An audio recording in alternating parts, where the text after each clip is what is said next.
17절부터 마지막 21절까지 함께 봉독합니다. 아무에게도 악을 악으로 갚지 말고 모든 사람 앞에서 선한 일을 도모하라. 할 수 있거든 너희로서는 모든 사람과 더불어 화목하라. 내 사랑하는 자들아, 너희가 친히 원수를 갚지 말고 하나님의 진노하심에 맡기라. 기록되었으되 원수 갚는 것이 내게 있으니 내가 갚으리라고 주께서 말씀하시니라. 내 원수가 줄이거든 먹이고 목마르거든 마시게 하라. 그리함으로 내가 숯불을 그 머리에 쌓아 놓으리라. 악에게 지지 말고 손으로 악을 이기라. 아멘. 우리는 지금 로마서 12장부터 복음의 은혜를 입은 사람이 이제 그 복음에 합당하게 살아가는 삶이란 어떤 것이어야 하는가에 대하여 읽고 있습니다. 그러니까 일단 우리가 먼저 전제할 것은 이 모든 가르침은 복음의 은혜를 알고 그 은혜를 감사하는 사람들이 들을 수 있는 말이다.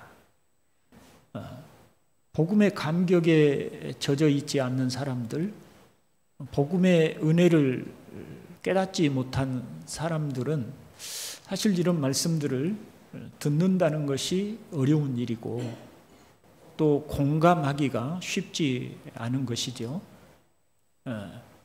우리는 1장부터 시작해서 11장까지에 걸쳐서 얼마나 놀라운 복음의 은혜를 입었는가를 충분히 배웠고 또 살폈었습니다. 그리고 이제 복음에 합당한 삶의 첫 번째는 그리스도인으로서 우리가 교회 안에 믿음의 형제들과 어떤 관계를 가지고 살아야 하는지, 즉 복음적인 삶이란 교회 안에서 형제들과 어떤 관계 속에서 행해야 되는가 하는 것을 그동안에 보았었죠. 무엇보다도 우리는 완전한 사람들이 아니다. 그리스도만이 온전하신 분이시고 우리는 그리스도의 일부분을 가졌다. 은사적인 면에서도 그러하고 또 우리가 맡은 사명, 역할에 있어서도 우리는 일부분을 받은 사람들이고 그게 교회라고 하는 한 공동체를 통해서 각 지체들이 함께 하여야 온전한 그리스도의 몸으로서 기능하게 되고 우리의 역할 또한 함께 같이 어우러져야 그리스도의 사역을 감당해 나갈 수 있다라는 점을 먼저 우리가 배웠습니다. 그래서 우리의 신앙의 삶이란 늘 교회라고 하는 곳과 떼어서 생각해서는 아니 되고 우리는 늘 교회 안에서 믿음의 형제들과 어떻게 연합할 것인가 하는 이런 부분이 매우 중요하다. 복음에 있어서 이것을 첫 번째로 제시하고 있는 것은 그만큼 중요하기 때문이라고 할 수가 있겠습니다. 우리가 보면 이게 참 어려운 일이죠. 우리는 서로 다름을 인정하고 받아들이는 일이 너무나 어렵습니다. 서로 다름을 받아들이기보다는 같은 사람들끼리 함께 하는 것, 함께 하고자 하고 다른 사람들을 배척하려고 하는 성향들이 우리에게 참 많이 있지요. 적절한 예가 될지 모르겠습니다만은 저로서는 저와 같은 성향을 가진 사람은 대체로 조금 이성적이고 합리적입니다. 그래서 은혜를 받는 것도 저는 부흥회와 같은 막 열정적인 분위기에 가면 저는 좀 이질적이고 좀 별로 그렇게 젖어들지를 잘 못합니다. 그런데 조용한 곳에서 하나님의 말씀을 읽거나 혹은 말씀에 대해서 가르치는 설교를 읽거나 듣거나 혼자 묵상하거나 이럴 때 저는 참 큰 은혜를 많이 받고 많은 감동과 또 은혜들을 누립니다. 그런가 하면 어떤 사람들은 혼자 있거나 조용한 곳에서 기도하거나 말씀을 듣고 은혜 받는 일보다는 많은 사람들이 모여서 막 북적거리고 또 막 같이 막 열정적으로 그 분위기 속에 젖어가지고 있을 때 또 큰 은혜를 받는 사람들이 있고,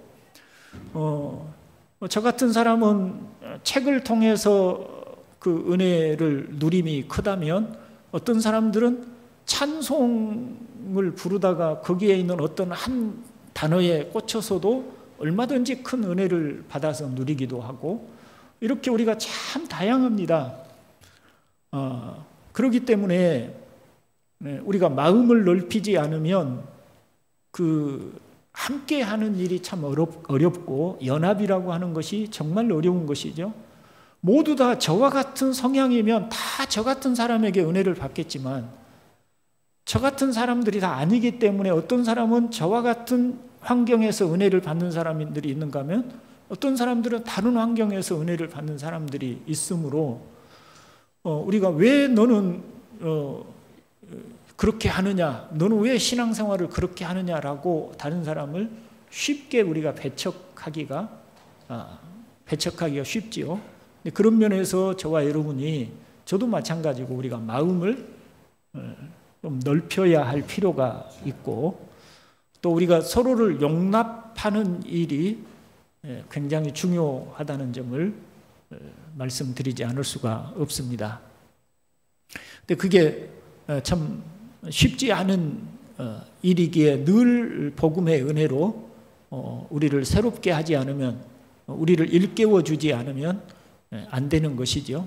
다만 제가 여러분들에게 말씀드리고 싶은 것은, 우리에게 감정에 신속하게 반응하고 또 감정적인 그런 어떤 찬송이라든지 감정적인 면에서 은혜를 받는 분이라고 할지라도, 신앙에는 언제나 진리의 지식이 바탕이 되어야 그 신앙이 그 단단한 반석 위에 세워진 집처럼 견고하기 때문에, 진리의 지식에 관해서는 어쨌든 우리가 관심과 사랑을 가지고 늘 힘써야 한다는 점만은 분명하다고 하겠습니다. 오늘 본문은 교회 안에서 서로 호의적인 사람들만이 아니라 자신과 맞지 않는, 더 나아가서 적대적인 사람들과의 관계를 어떻게 가져야 할 것인가에 대한 말씀입니다. 사실 오늘 본문은 우리에게 너무나 어려운 말씀입니다. 이해하기가 어려운 것이 아니라 순종하기가 어렵습니다. 참 어려운 말씀이에요. 그래서 저도 이 말씀은 매우 무거운 마음으로 말씀드리지 않을 수가 없고, 그렇지만 우리가 원리라고 하는 것을 이해할 필요가 있기 때문에 또 오늘 본문의 말씀을 가지고 체계적으로 한번 말씀을 드려보도록 하겠습니다. 자, 우리와 적대적인 관계에 있는 사람들을 대할 때 기본적인 원리는 17절에 아무에게도 악을 악으로 갚지 말고 라고 하는 말씀과 21절에 악에게 지지 말고 선으로 악을 이기라는 말씀에 요약되어 있다고 하겠습니다. 여기서 이기라고 하는 말은, 악을 이기라고 하는 이기라는 말은 사실 군사적인 용어라고 합니다. 그래서 제압하다. 우리 싸울 때 뭐 팔을 탁 꺾어가지고 제압해서 꼼짝 못하게 하듯이 제압하다라고 하는 그런 뜻을 가진 군사적 혹은 전투용 용어인데요. 그러니까 악을 행하는 사람을 제압하여 용서하는 것. 이게 그렇게 하면 안 되겠네요. 악에게 지지 말고, 즉 악에게 지지 말고 선으로 악을 제압해라. 이런 의미가 되겠습니다. 그러니까 악을 행하는 사람을 용서하는 것이죠. 선으로. 그러니까 여기서 우리가 주목해야 될 게, 자, 같이 한번 해봅시다. 악과 사람을 분리해야 한다. 네, 그렇습니다. 여기서 그러니까 악에게 지지 말고 선으로 악을 이기라. 선으로 악을 이기라고 할 때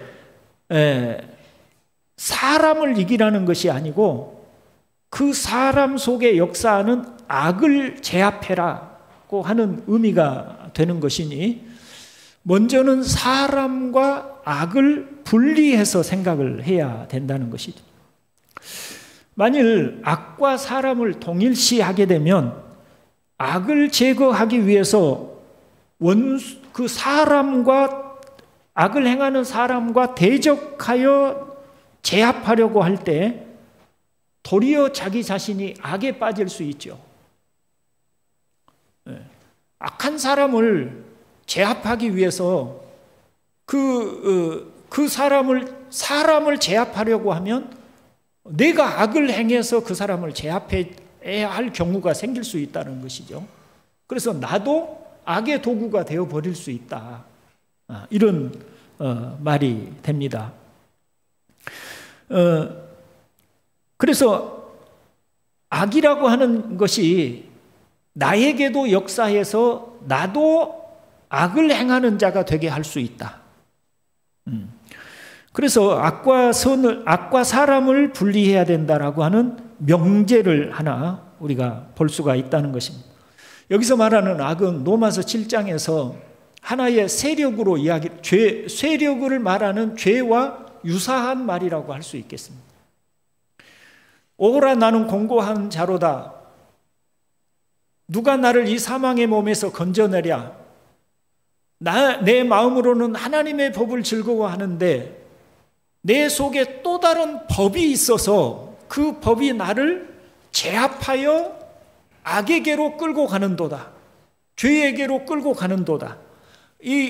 내게 나를 죄 아래로 끌고 가는 강한 힘, 세력, 그게 이제 로마서 7장에서는 죄로 설명을 했고, 그 죄가 어떤 형태로서 우리에게 나타날 때 악으로, 다른 사람과의 관계에서 악으로 나타나게 되는데, 그러니까 그게 악이 하나의 강력한 힘, 세력으로 나에게 역사한다는 것이죠. 자, 여러분 여기 한번 보십시오. 여기 사람이 있습니다. 이 사람은 하나님의 형상으로 지음받았고 본래는 죄가 있는 사람입니까? 아니죠. 원래는 죄 없고 하나님의 형상으로 지음받은 소중한 존재였어요. 그런데 이 사람 속에 죄가 들어감으로 이 죄가 이 사람을 악을 행하는 자가 되게 한 거예요. 그러니까 우리에게 나에게 어떤 악을 행하는 사람을 볼 때 우리는 저 사람 나쁘다, 저 사람 악하다 이렇게 볼 것이 아니라 저 사람에게 악을 행하게 하는, 그 사람을 악을 행하도록 하는 죄, 그 사람으로 하여금 죄를 짓게 만드는 악 혹은 죄, 그 세력을 봐야 된다. 그걸 사람과 분리를 해야 된다. 그렇지 않으면 우리는 사람을 원수로 삼게 되고 사람을 용서할 수 없는 그런 상황 속에 들어가게 되므로 우리도 또한 악에게 이용당할 수 있다라고 하는 것이죠. 그래서 악을 행하는 사람과 구별해야 된다. 자, 이렇게 구분하게 되면 두 가지 일이 일어납니다. 첫째는 악이 우리를 침범하지 못합니다. 악에게 속한 교만이라든지 미움이라든지 이런 것들이 우리를 물들이지 않는 것이죠. 그리고 두 번째는 악이 더 이상 악한 사람에게 침범하지 못할 수도 있습니다. 악을 행하는 사람에게 악으로 대항을 하면 악을 행한 사람은 다시 악의 도구가 되어서 나를 악으로 대할 것입니다. 그렇지만 우리가 선으로 대하면 오히려 그들의 마음이 유순해질 가능성이 있는 것이죠. 그래서 20절을 보면 우리의 선한 행위와 말이 숯불을 그 머리에 쌓아놓는 것과 같다라고 하는데, 이 말은 그들을 회개에 이르게 할 수 있다는 그런 표현인 것입니다. 자, 이를 따라서 우리는 세 가지 교훈을 생각해 볼 수 있습니다. 첫째, 악의를 가진 사람을 피하지 말라는 것입니다. 우리는 일반적으로 좀 나에게 적대적인 사람, 악의를 가진 사람을 보면 어떻게 하고 싶어지죠? 피하고 싶어지죠. 대면하면 싸우니까 속상하고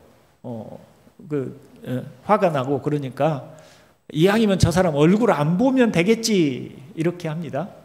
그래서 피하려고 합니다. 그런데 악을 피하지 말라는 것입니다. 18절에서 할 수 있거든 너희로서는 모든 사람과 더불어 화목하라고 합니다. 할 수 있거든 너희는 모든 사람과 더불어 화목하라 이렇게 말을 합니다. 그러니까 회피라고 하는 것은 악을 이기는 것이 아니다.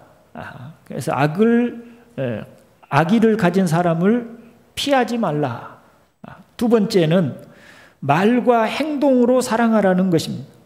14절에 너희를 박해하는 자를 축복하라. 축복하고 저주하지 말라 말씀하고 있고 20절에서 내 원수가 줄이거든 먹이고 목마르거든 마시게 하라고 합니다. 우리가 나에게 적대감을 가지고 있는 사람을 대할 때 마음속으로만 내가 용서해야지, 용서할 거야 그거 하지 말고 실제적인 행동으로 선의를 나타내고 사랑을 행동으로 표현하라. 이건 저도 잘 못하는 거 지금 이야기하고 있는 겁니다. 우리가 다 이게 정말 어려운 일이어서 왜냐하면 우리는 사람과 악을 좀처럼 분리를 못합니다. 이론적으로는 지금 제가 이렇게 말씀드리지만 우리는 사람과 악을 좀처럼 구분하지 못합니다. 어떤 사람이 나에게 해를 끼치면 그 사람 자체를 우리가 악으로 규정하고 대적하려고 하지 우리는 그 사람을 옛날 그 어떤 법조인이 그랬다고 그러죠.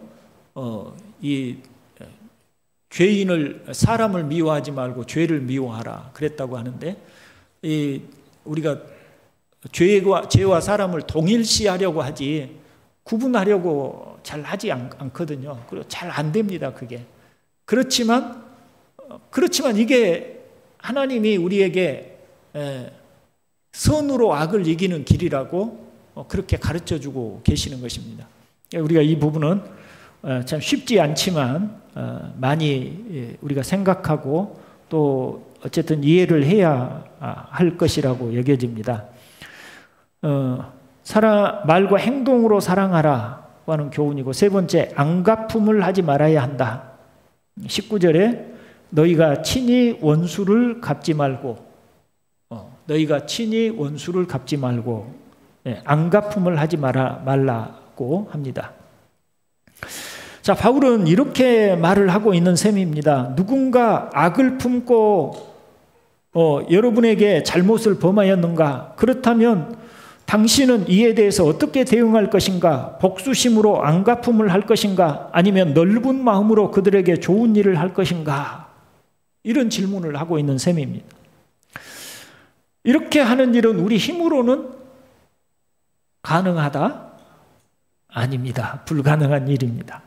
오직 하나님의 모든 자비하심에 근거할 모든 자비하심. 그래서 12장 서두에 내가 하나님의 모든 자비하심으로 너희를 권하노니 라고 말씀하시죠. 하나님의 모든 자비하심에 근거할 때만 우리는 비로소 악과 사람을 분리할 수 있고 선으로 악을 대할 수 있게 된다. 그 가능성이 거기에만 있다라고 하는 것입니다. 자, 하나님의 모든 자비하심을 하나의 단어로 표현하면 뭐죠? 복음입니다. 다시 또 복음을 이야기하는 것입니다. 왜냐하면 하나님의 모든 자비하심이 복음으로 나타나서 우리를 구원하였기 때문입니다. 하나님이 우리를 구원하시는 이 놀라운 복음의 은혜를 베푸실 때 무엇 때문에 우리에게 이런 은혜를 베푸셨어요? 자비하신 하나님의 성품 때문입니다. 사랑의 성품. 그것 때문이에요. 그 말고는 이유가 없어요. 하나님이 우리를 구원하실 어떤 특별한 이유가 있나요? 없지 않아요. 우리 인간을 하나님이 창조하셨는데 인간이 하나님의 뜻대로 살지 않으면 그냥 멸해버려도 되잖아요. 모두 다 싸그리 그냥 수갑 채워가지고 지옥불에다가 던져 넣어버려도 아무 우리가 할 말이 없잖아요. 하나님이 우리가 하나님에게 뭐 필요한 존재인가요? 하나님의 어떤 영광을 위해서 우리가 필요하나요? 그렇지 않지요. 하나님은 완전하신 분이시니까 뭔가 우리에게 필요한 것이 우리가 아니면 하나님이 완전해지지 않는 어떤 그런 결핍이 있기 때문에 우리가 필요로 하는 존재도 아니에요. 하나님이 우리를 구원하시고 복음의 은혜를 주신 데는 그분의 한없는 사랑의 성품, 자비로우신 성품 때문에 죄인된 우리를 멸하지 않으시고 구원해 주신 것이죠. 그래서 하나님의 모든 자비하심을 우리가 한마디로 표현을 하면 복음이라고 그렇게 말을 할 수 있습니다. 자, 그래서 우리가 하나님의 모든 자비하심을 따라서 생각해 봅시다. 첫째, 복음은 하나님의 모든 자비하심은 하나님이 우리에게 얼마나 오래 참으셨는지 또 지금도 참고 있는지를 가르쳐 줍니다. 그렇죠? 저는 예수 믿은 지 한 50년쯤 된 것 같습니다. 근 50년쯤. 저보다 훨씬 오래되신 분들도 여기 많이 계시는.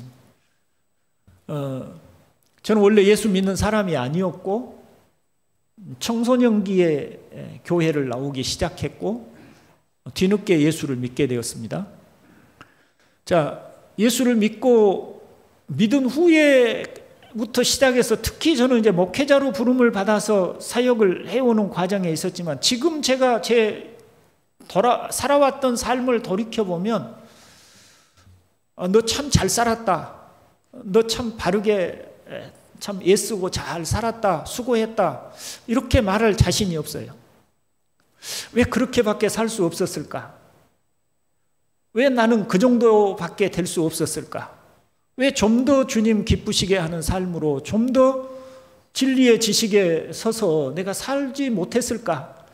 후회와 부끄러움 같은 것들이 제 삶을 100이라고 표현하면 한 99는 될 거예요. 자, 그렇게 후회스럽고 돌이켜보면 돌이켜볼수록 부끄러움밖에 없는 그런 삶의 시간들 속에서 하나님이 저와 같은 사람을 버리지 않으시고 오늘에 이르기까지 여전히 그리스도 안에서 살게 하신 것은 무엇 때문이죠? 하나님의 모든 자비하심 때문입니다. 하나님이 제가 잘 살아서 오늘까지 이렇게 보호하시고 은혜를 주신 것이 아니고 그분의 자비로우신 성품 때문에. 그래서 내가 이렇게 하나님이 나를 대하실 때 오래 참으시고 그 자비로우신 사랑으로 인내하시면서 나를 지켜보시고 여기까지 오셨다라고 생각을 하면 나뿐만 아니라 나에게 적대감을 가지고 대하는 사람에 대해서도 하나님이 그분도 그렇게 오래 참으실 수 있는 분이시겠구나, 참고 계시는 분이시겠구나 이렇게 생각할 수 있고 또 나도 하나님이 나를 그렇게 대하여 주셨으니 나도 나의 원수라고 할지라도 그를 자비함으로 대하는 것이 마땅하겠구나라는 생각을 하게 되는 것이죠. 그래서 아까 제가 서두에 11장까지의 은혜를 제대로 이해하지 못하면 12장부터의 삶은 불가능하다. 전혀 가능한 삶이 아니다라고 하는 것을 말씀드린 것입니다. 두 번째, 복음은 하나님의 모든 자비하심은 우리 자신에 대해 지혜롭게 생각하게 해줍니다. 지혜롭게 생각하게 해준다라고 하는 그 의미 속에는 자기 자신에 대한 바른 인식, 지혜롭게 자기 자신을 생각할 수 있게 해준다는 것입니다. 예수 안 믿는 불신자에게 너는 어떤 사람이냐라고 물어보면 대개 뭐라고 대답을 할까요? 아마 대체로 대다수의 사람들이 자신은 아주 도덕적이고 괜찮은 사람이고 쓸만한 사람이고 결코 나쁜 사람이 아니라고 그렇게 생각할 것이에요. 그렇게 대답할 거예요. 그렇죠? 자, 그런데 여러분은 여러분 자신을 어떻게 생각하시나요? 여러분은 여러분 자신이 하나님 앞에 쓸모있고 괜찮고 꽤 정말 인정받을 만한 그런 사람으로 생각을 하십니까? 아니면 아까 제가 고백한 것과 저처럼 여러분 자신의 삶이 참 많은 오류와 문제가 많이 있다고 생각을 하십니까? 여러분 어떻게 생각하시죠? 아마 교회 안에 복음의 은혜를 깨달은 사람들은 대다수가 아마 저처럼 생각하지 않을까. 물론 그렇다고 해서 우리 자신을 비하시키거나 우리 자신을 무슨 아주 쓸데없는 사람이라고 열등감을 갖거나 그렇다는 의미가 아니라 이런 나라도 하나님이 이와 같이 사랑해 주셨다는 은혜를 주셨다라고 하는 그런 그 자의식을 갖는 것인데, 어쨌든 우리 자신에 대해서 우리가 얼마나 허물이 많고 죄가 많고 참 하나님 앞에 바르지 못한 삶을 수없이 살아왔는가를 깨닫게 해주는 것이죠.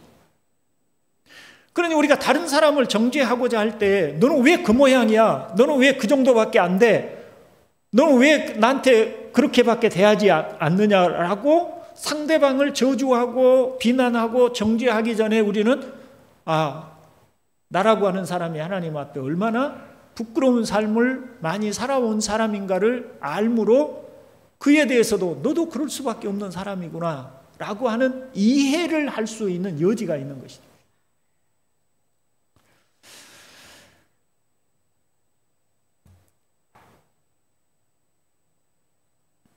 그리고 여기서 우리가 하나 사족을 붙여본다면 나 같은 사람이 하나님의 인정을 받고 이해를 받았다라고 하는 것이 우리에게 얼마나 복된 은혜인지 모릅니다. 내 자신이 얼마나 하나님 앞에 부끄럽게 살아온 부분이 많이 있었는가, 나는 얼마나 하나님 앞에 온전하지 못한 삶을 사는 사람이었는가 하는 것들을 충분히 이해를 했는데, 그럼에도 불구하고 하나님이 나를 이해해 주셨다는 거예요. 받아주셨다는 거죠. 인정해 주셨다는 거죠. 이것이 우리에게, 우리는 이런 것을 볼 수 있어요. 누군가로부터 내가 이해를 받았다라고 하는 것이 얼마나 큰 위로를 주는지 몰라요. 그렇죠? 여러분이 뭔가 억울한 일을 당했습니다. 누군가 나를 억울하게 했습니다. 그때 누군가가, 어떤 사람이 나를 네 참 힘들었겠다. 너 참 그럴 수밖에 없었겠다. 나라도 그랬겠다라고 이해를 해주기만 해도 우리는 굉장히 마음에 큰 위로와 격려를 얻게 되죠. 그런데 다른 사람도 아닌 하나님이 나를 이해해주고 나를 인정해주고 받아주셨다라고 하는 사실을 생각해 보면, 우리는 아까 말씀드린 바와 같이 내가 하나님 앞에 부끄러운 모습으로 살았다는 것 때문에 그것을 알기는 알지만 그것 때문에 좌절감에 빠지거나 열등감에 빠지거나 낮은 자존감으로 떨어지는 것이 아니라, 이런 나라도 하나님이 인정해주고 이해해주고 받아주셨다는 그런 큰 감사가 우리에게 있게 되죠. 그래서 바른 이해라고 하는 것이, 하나님 앞에서 바른 자기 자신에 대한 자기 자신을 지혜롭게 생각하는 바른 인식이라고 하는 것이 꼭 우리를 비참한 사람으로 떨어뜨리는 것이 아니라, 비참한 사람이었지만 내가 인정을 받고 이해를 받았다는 데서 다시 하나님의 자비하신 사랑 앞에서 건강한 자존감을 가질 수 있는 자리로 이끌려 올림을 받은 것입니다. 제가 무슨 얘기한지 아시겠나요? 이해되시나요? 네. 졸음이 오니까 몽롱한 속에서 듣고 있기는 하지만 그래도 이해를 하셨으면 좋겠습니다. 네. 자, 세 번째, 복음은 다른 사람을 이해할 수 있게 해줍니다. 사실 우리가 누군가를 이해한다고 할 때 공감하지 않고는 이해할 수가 없지요.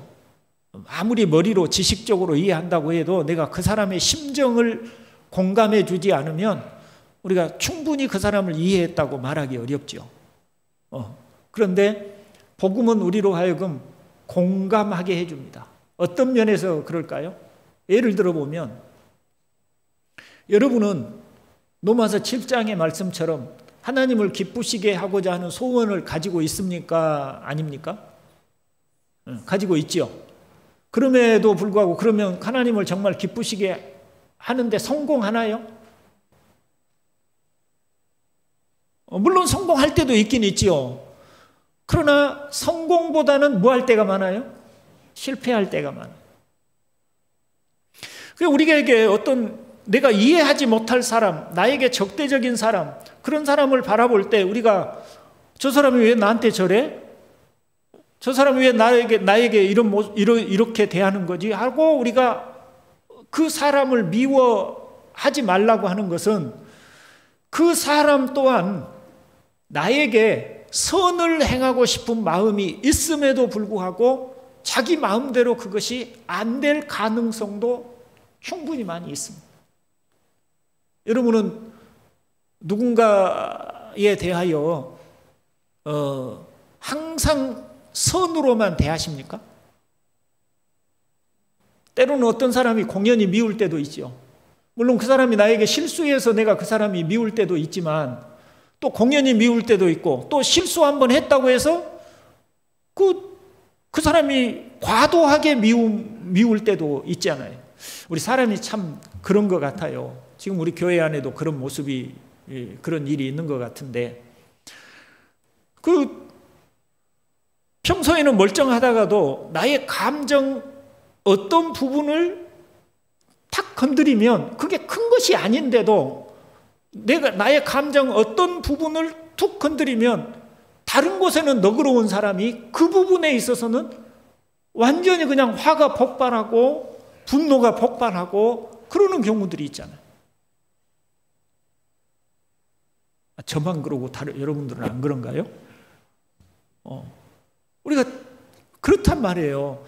다른 부분에는 너그럽기도 하고 다른 때는 그냥 다 이해심 있게 받아주기도 하고 다 괜찮은데 이상하게 어느 한 지점을 탁 건드리면 그 부분에 있어서는 도저히 용서할 수 없는 적대감과 분노감이 폭발하는 경우들이 있어요.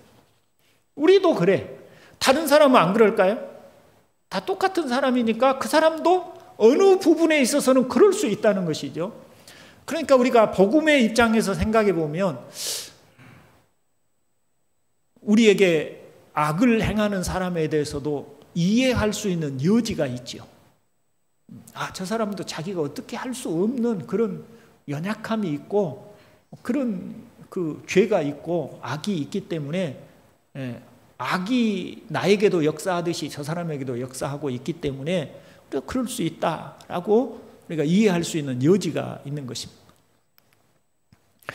네 번째로 복음은 신뢰할 만한 심판관이 있음을 알게 해줍니다. 심판관이 누굽니까? 하나님이 심판하신다. 내가 심판하지 않아도 하나님의 악에 대해서는 하나님이 심판하신다. 하나님은 악을 인정하고 용납하시는 분이 아니라 악을 심판하시는 분이시기 때문에 만일 저 사람이 회개하거나 돌이키지 않으면 하나님이 심판할 것이다. 근데 저 사람이 회개하면 그건 감사할 일이죠. 회개하면 감사할 일이에요. 그러나 회개하지 않고 끝까지 악을 버리지 못하고 악 속에 살아가게 되면 하나님이 그를 심판하신다. 그걸 알기 때문에 우리가 굳이 나서서 심판하려 하지 않을지라도 하나님이 심판하실 것이기 때문에 우리는 복음으로 생각하면 선으로 악을 대할 그런 힘을 얻을 수 있다라고 말씀드릴 수가 있겠습니다. 우리가 그리스도 안에서 산 제물로 살아간다는 것은 정말로 쉽지 않은 일입니다. 너희 자신을 산 제물로 하나님께 바치라. 우리 자신을 제물로 하나님 앞에 바치고 이제는 내가 산 것이 아니요 내 안에 그리스도께서 사신 것이라고 살아가는 일이 진짜로 쉽지 않습니다. 그래서 우리는 많은 문제가 있지요. 우리 동산교회 안에도 이렇게 평화롭고 이렇게 좋은 교회라도 시시때때로 원치 않는 어떤 불화나 다툼이나 이런 일들이 일어날 가능성이 있습니다. 왜냐하면 우리가 다 온전한 사람들이 아니기 때문입니다. 그래서 갑작스럽게 생각지 않는 어떤 시끄럼들이 일어나기도 하고 불화가 발생하기도 하고 충분히 그럴 수 있습니다. 그럴 때마다 우리가 이 말씀을 다시 기억하고 늘 우리가 혹시 나를 아프게 하거나 나에게 적대적이거나 나에게 악으로 대하는 사람이 있을지라도 복음의 관점에서 우리가 생각하고 또 대하려고 한다면 우리가 악에 휘둘리지 않고 선으로서 악을 이길 수 있음을 우리가 알기를 바랍니다. 우리 모두가 다 정말 선으로서 악을 이기고 하나님의 자녀로서 평화의 사람으로 또 평강의 사람으로 교회를 이루어가고 또 우리 자신도 그렇게 세워져 가기를 주님의 이름으로 축원을 드립니다. 감사합니다. 자비로우신 하나님 아버지 감사합니다. 우리 아버지 하나님께서 은혜를 주셔서 저희들 복음에 깊이 젖어들게 하시고 복음에 충만한 이해를 갖게 하여 주시옵고 복음의 깊은 감동 속에 살게 하여 주시기를 원합니다. 복음이 우리의 생각과 마음을 주장하시고 복음이 우리 영혼을 정화시켜 주시며 복음이 우리의 사고와 감정을 다스려 주시기를 원합니다. 그러므로 아버지 하나님 우리의 삶이 복음을 따라 살아가는 삶이 될 수 있도록 은혜를 베풀어 주시옵소서. 구주 예수 그리스도의 이름으로 기도드리옵나이다. 아멘. 네, 교회 소식 말씀드립니다. 수요일에는 예배를 유튜브로 중계를 하고 있습니다.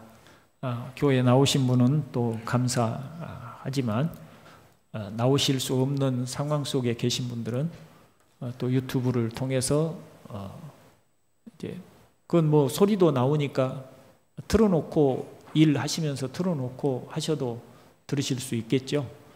그렇게 해서 말씀을 들으면 좋겠고 수요일 말씀이 왜 또 중요하냐면 소위 교리인데요. 교리 소요리 문답을 통해서 가르치는 교리인데 신앙의 틀을 잡아줍니다. 신앙에 대한 이해 우리가 이렇게 주일 오후에 하는 성경 강해는 성경을 한 구절 한 구절씩 우리가 보면서 성경에 대한 하나님이 무엇을 말씀하시는지 구체적으로 안다면 교리는 큰 틀 속에서 하나님이 우리를 향하여 가지신 뜻을 알 수 있다는 점에서 수요일의 소요리 문답 강해가 매우 중요합니다.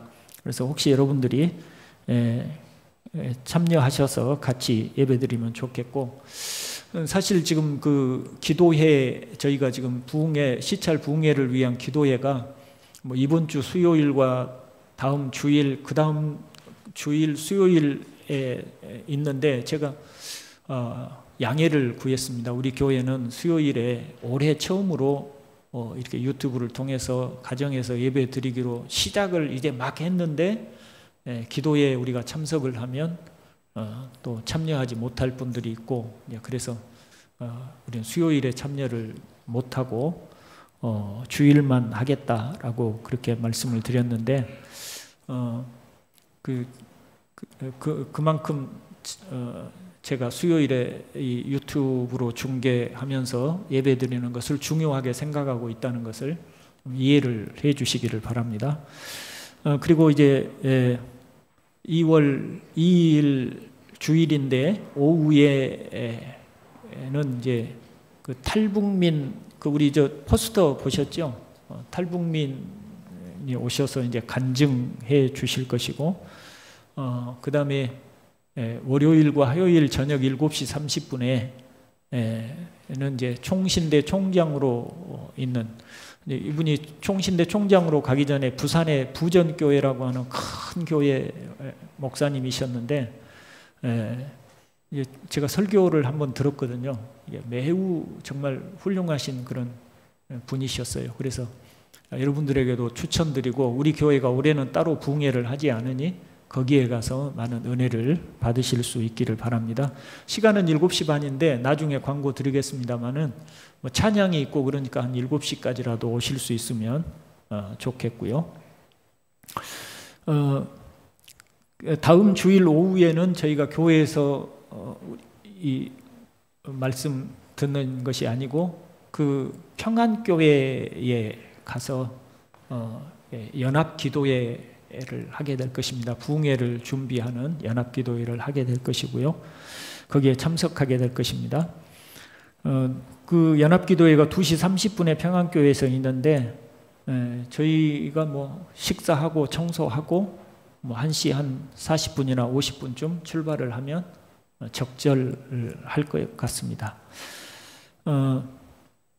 그리고 이번에 그 연합 부흥회가 매산고등학교에서 있는 이유는 시찰 내에 어느 한 교회에서 하게 되면 이제 좀 그 교회에 우리가 좀 쏠리는 그런 경향이 있을 수 있다라고 판단을 해서 좀 그런 어떤 한 교회에서 하지 않고 제3의 장소에서 함으로 우리 시찰 모든 교회가 아무 부담감 없이 참석할 수 있도록 하자라고 해서 이제 매산고등학교 강당을 그에서 장소를 정했습니다. 우리가 거기에 또 많은 은혜를 받으실 수 있기를 바랍니다. 기도하겠습니다. 복음 찬송 한 장 더 하죠. 36장.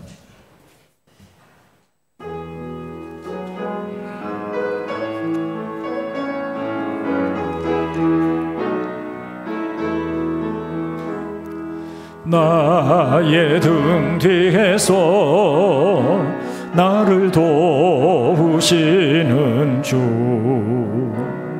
나의 인생길에서 지치고 곤하여 매일처럼 주저앉고 싶을 때 나를 밀어주시네. 일어나 걸어라, 내가 새 힘을 주리니. 일어나 너 걸어라, 내 너를 도우리. 나의 등 뒤에서 나를 도우시는 주, 평안히 길을 갈 때 보이지 않아도 지치고 겁나여 넘어질 때면 다가와 손 내미시네. 일어나 걸어라, 내가 새 힘을 주리니. 일어나 너 걸어라, 내 너를 도우리. 나의 등 뒤에서 나를 도우시는 주, 때때로 뒤돌아보며 여전히 계신 주, 잔잔한 미소로 바라보시며 나를 재촉